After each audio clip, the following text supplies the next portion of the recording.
एक तू सच्चा तेरा नाम सच्चा अनंत। पृष्ठ 556। सतपुरुष बाबा फुलसंदे वाले कहते हैं, हे पवित्र आत्माओं, जो अपने से द्वेष रखने वालों के भी दोष नहीं कहते, जो युवावस्था में क्षमाशील, निरभिमानी, गुरु की सेवा करने वाले और ईश्वर आराधना करने वाले परम पद को पाते हैं। विश्व देवता ने पूछा, हे सतगुरु, देव मोक्ष क्या है और क्या कोई देवता मोक्ष देने का अधिकारी है? सतपुरुष बोले, जीवात्मा पार ब्रह्म के परम पद से उतरकर कभी देवताओं के शरीर में, कभी मनुष्य, जानवर, कीट पतंगे, पेड़, लता और पत्थरों तक में चली जाती है।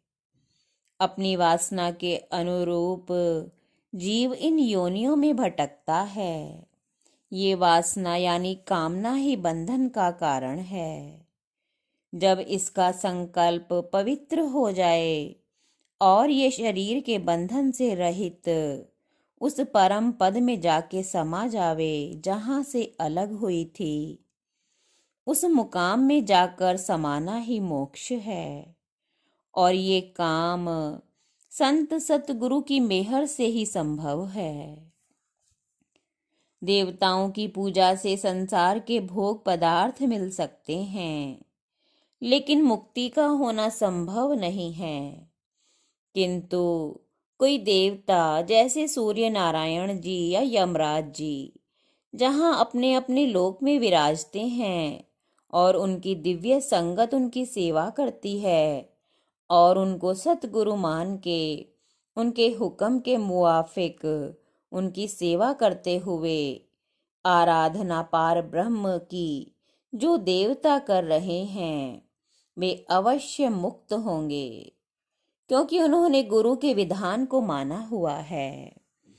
इस वचन को बारीकी को समझना चाहिए। पृथ्वी पर जो संत सतगुरु की सेवा करते हुए अपनी आत्मा को निर्मल बनाने की कोशिश में लगे हुए हैं और गुरु के हुक्म के अनुसार काम कर रहे हैं और गुरु के हुक्म से जरा भी बाहर नहीं होते, वे अवश्य ही एक जन्म में ही मुक्त हो जावेंगे। और जो कोई अपने मन के अनुसार चल रहे हैं और गुरु की सेवा में आ भी गए तो क्या, उन्हें जन्म मरण का और क्लेश दुनिया का उठाना पड़ेगा। हरे विष्णु ने पूछा, हे सतगुरु, देवता किसकी आराधना करते हैं? सतपुरुष ने कहा, देवता अपनी आत्मा में स्थित पार ब्रह्म की आराधना करते हैं। वे उस रोशनी को देखते रहते हैं।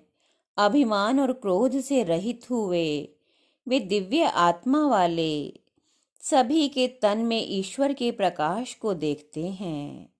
यही उनकी दिव्यता है। मनु ने पूछा, हे गुरु महाराज, देवता अपने निमित्त निकाले गए भोगों को किस प्रकार ग्रहण करते हैं? सतपुरुष ने कहा, उस भोग की तरंग उन देवताओं तक पहुंचती है। उस भोग को खाने से उनका कोई मतलब नहीं। श्रद्धा की जो तरंग है वो उनके प्रकाश को बढ़ाती है। अरिहंता ने पूछा, हे सतगुरु महाराज, देवताओं के सिर के पीछे दिखलाई पड़ने वाला प्रकाश चक्र क्या है?